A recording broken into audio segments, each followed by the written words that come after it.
welcome to Labour Lens. I am Sharon Ijason. On this week edition of the program, we'll be focusing on the ongoing activities at the 112th International Labour Orgnaisation Conference happening here in Geneva, Switzerland. We also have new stories for you. We will be right back.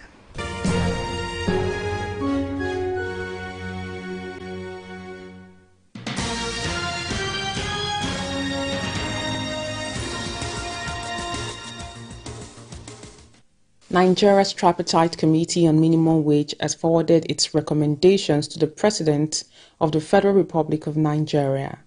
During the meeting, the Tripartite Committee announced that the state government and organized private sector recommended 62,000 naira as a new national minimum wage, while organized private sector insists on 250,000 naira.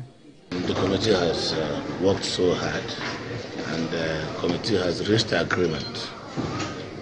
The tripartite committee is made up of three parties: the government, the organized private sector, and the organized labor.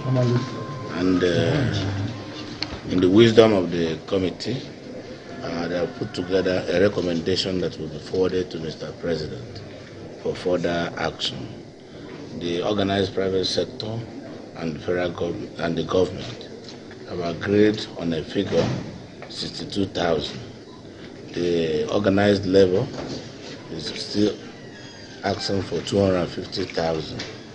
But at the end of the day, what is very important is that there is this conviviality.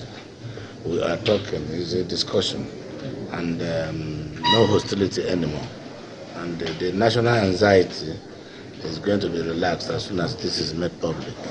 And that, I think, will be the beauty of the conversation.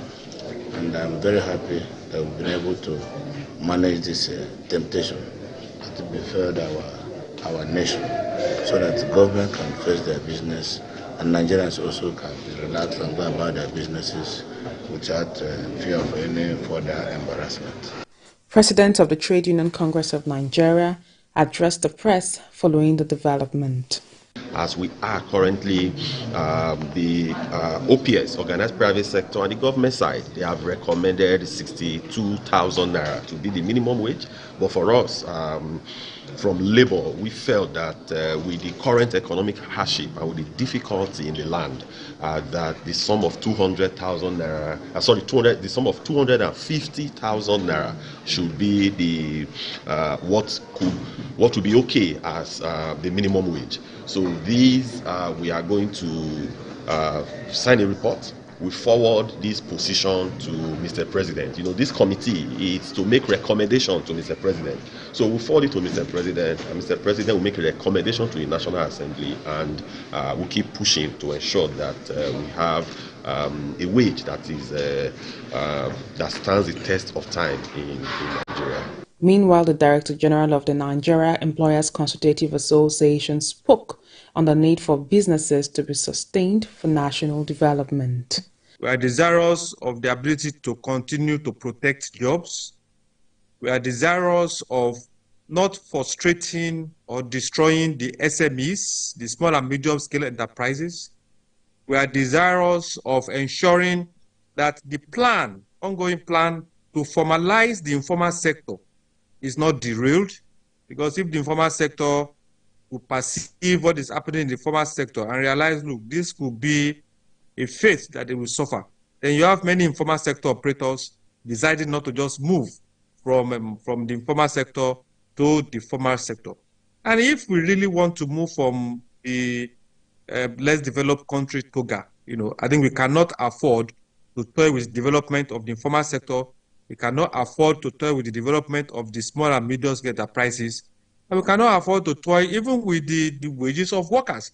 So we must strike a balance. And our offer is basically a balance that will not only keep people in jobs, that can also sustain them within the context of minimum wage, not the maximum wage, and also ensure that our brothers and sisters are kept in their employment. Those are the messages we want to share to the president. It's not personal. We look at the sustainability of the enterprise being a very key factor in this whole conversation. Without the business, hardly we will talk of jobs.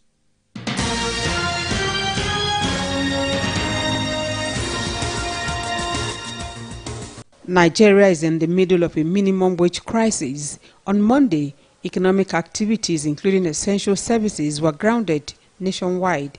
A commitment from President Bola Tinubu for a minimum wage higher than 60,000 naira brought organized labor back to the negotiation table. Since Tuesday, when the resolution was reached, the tripartite committee has been meeting but is yet to arrive at a figure. The Executive Secretary of the Nigerian Christian Pilgrims Commission, Stephen Adegbite, commends organized labor for suspending the strike, but he calls on labor to consider the ability of the private sector, which is the largest employer of labor, to pay, and for state governors to show more commitment in achieving a living wage for the workers. He says the increase in monthly allocations for states should translate to improved living conditions of the people. Our prayer is that both sides should reach an understanding on a minimum wage structure that would be acceptable to all the parties involved without causing more problem in the system. The subnationals are also urged to support the federal government with initiatives in their state, especially now that many states are getting almost double what they were receiving from the federal allocation before. Stephen Adegbite says the Commission is set to incorporate agricultural skill acquisition, especially for the youth, into the pilgrimage experience. This is with a view to getting first-hand knowledge of Israel's globally acclaimed agricultural sector and how to replicate it in our great country. We see a lot of potentials and benefit in ensuring that our people tap into Israel's ecosystem and its value chain. The Commission challenges the government at state and national levels to speed up the process of ameliorating the economic hardship faced by the people, such that the dividends of democracy trickles down to those in dire need.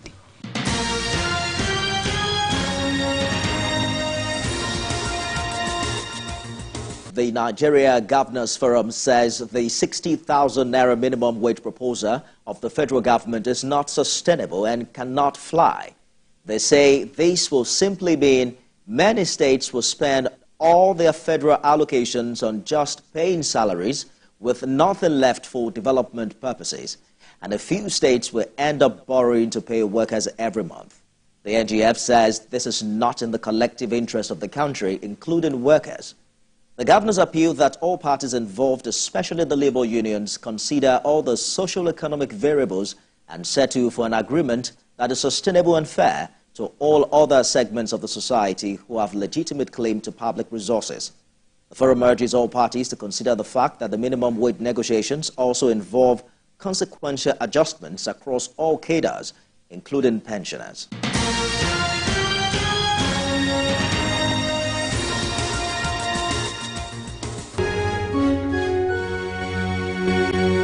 We can no longer continue to feed our homes. That is why we are now urging our members, those ones who are still recalcitrant or those ones who are still thinking that labor is out to play.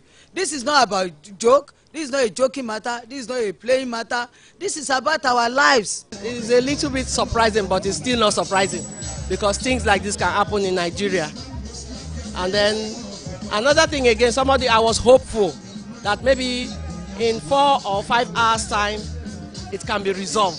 The way things are currently, the 60,000 that the federal government has requested cannot effectively transport people to and from work. So it's necessary that we actually recognize what exactly the situation is. Segments this week, I'll be speaking with the ILO Governing Board Chair, Ambassador Richard Adejola.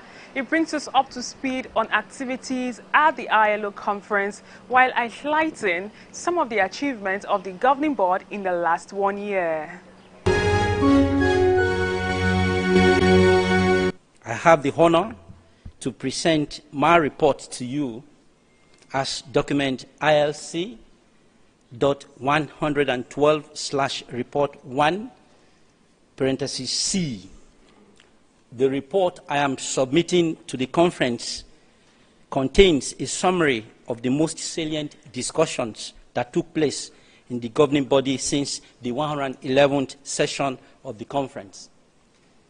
It is a report focused on keeping the organization's tripartite constituents informed of the decisions taken by the governing body, whose membership is limited and changes every 3 years, as will be the case during this session of the conference. This makes it even more important as the decisions taken set the direction for the work of the organization in each of its member states. Foremost, permit me to commend the tripartite members of the governing body for the dedication with which they carried out their work over the past 12 months. While it might be vigorous, intense, and outrightly demanding on many occasions, both for our delegates and for the office staff who worked tirelessly to support us, our discussions led to reconcile dissonant positions through consensus building in most cases. Of course, our work has not been an easy one, but for the most part, we have succeeded in bringing it to successful conclusions. And I thank you all for your efforts, commitment, and support. I could not present to you the fruits of this joint effort without first stressing how important it has been for my country, Nigeria, to be able to contribute to the work of the ILO as chair of the governing body. Nigeria has not held this position since 1972, 52 years ago, and it has been my distinct privilege to assume this responsibility. I sincerely hope I have done my best possible to represent the commitment of all actors in the world of work, both in my country, in Africa, and other regions, to the advancement of decent work as a means and end to achieve through social justice for us and for future generations. The report I present to you today speaks for itself, insofar as it contains a detailed account of subjects examined by the governing body held last at our 5 sessions of the work, which involved the short 348th session held last June, the 349th session in November 2023, the 350th session in March 2024, and the 2 special sessions held in November 2023, namely the 349th bis and 349th tar sessions. I will therefore not repeat the contents of the report, but limit myself to a few additional comments that will, hopefully, give you a flavor of the matters we considered and how the work was conducted. The Global Coalition for Social Justice, as envisioned by His Excellency the Director General of the ILO, and taking into account the guidance provided in the governing body discussions, has been established and will hold its inaugural forum next week, that is on 13th June 2024. Through this coalition, the organization aims to deepen the commitment of the international community to the promotion of social justice, while advancing the implementation of the Decent Work Agenda and the 2030 Agenda for Sustainable Development and the Sustainable Development Goals. This year, the office has undertaken advocacy and engagement efforts to promote the coalition and has defined its thematic policy domains. A first report of the state of social justice in the world is expected to be published in 2025 as part of the office's contribution to the coalition. Director General, I wish you every success in the next stages of the coalition and warmly invite conference participants to attend its inaugural forum next week. As you are aware, the right to strike under Convention number 87 was the subject of 2 special sessions of the governing body in November 2023. At the 349th B special session held on 10th November, the governing body of the ILO decided to refer a dispute over the right to strike to the International Court of Justice in The Hague. Delegates took a decision by vote to urgently refer the matter to the court. At the 349th TAR special session of the governing body held on 11th November, a proposal to urgently include a standard-setting item on the right to strike on the agenda of this 112th session of the ILC was not endorsed. The governing body decided that after receiving advisory opinion of the International Court of Justice, it would consider appropriate follow-up action. This year, the governing body also followed up on several resolutions previously adopted by the conference.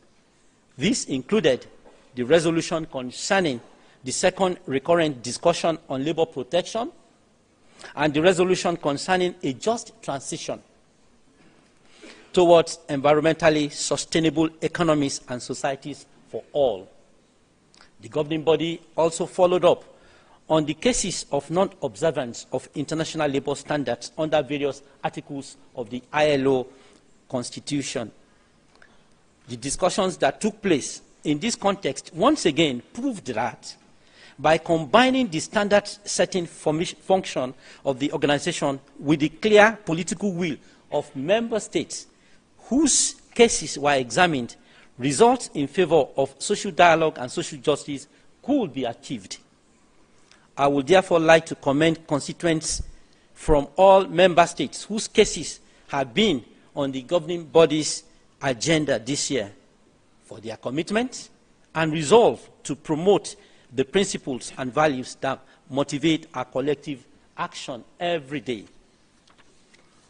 Ongoing conflicts which have had profound impact on the world of work were also discussed at length by the governing body. The ILO has indeed been vigilant in its monitoring of the impact of these conflicts in cooperation with UN bodies and has mobilized resources in support of the affected regions. Since October 2023, the escalation of the conflict in the occupied Arab territories has required urgent ILO action to mitigate its impact on the labor market and provide immediate assistance.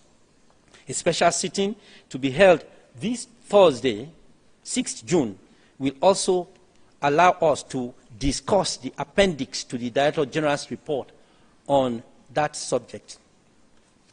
I should like to conclude by expressing the great honor and privilege it has been for me to serve as chairperson of the governing body of the International Labour Office over the past year. As my term comes to an end, I hope that under the new administration, the noble founding principles of this institution will continue to nurture the seeds of the future of work, and as we seek to harvest for the sake of a lasting peace firmly rooted in social justice. Before I close, I would like to thank the employers and workers' vice presidents, my dear friends, Madam Honotros and Madam Pasquier. Thank you so very much for the work we have done together over the past 12 months. It has become immensely clear to me how important it is that while representing their respective groups, the officers of the governing body share a common perspective and responsibility for the work of the ILO itself. This sense of collective responsibility can only be achieved by working collegially in the best interest of the organization and its constituents. My final words are those of thanks and appreciation to the wise and coherent Director General, a man of enormous grace and elan, urbane and debonair.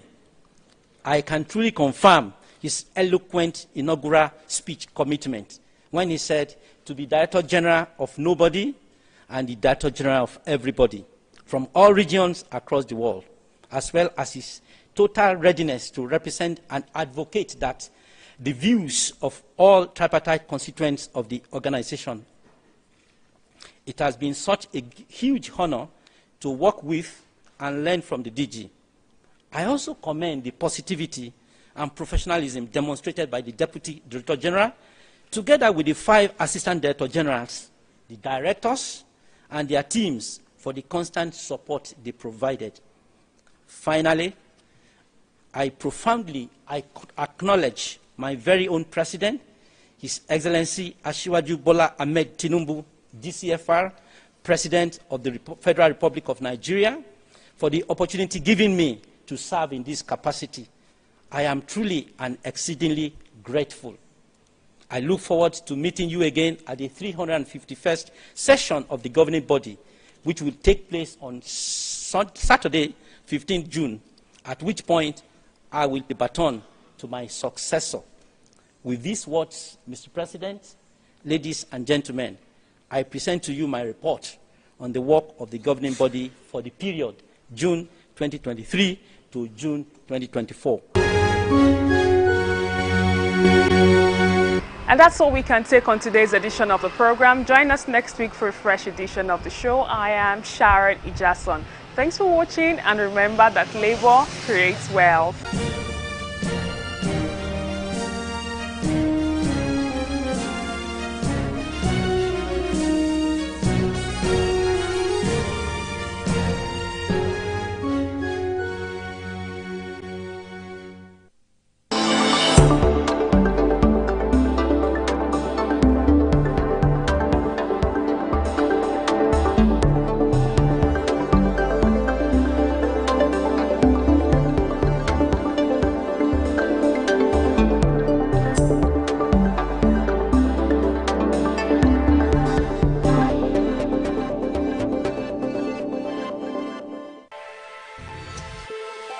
Every weekday on Business Nigeria, we uncover the secrets of the financial world, breaking down intricate economic and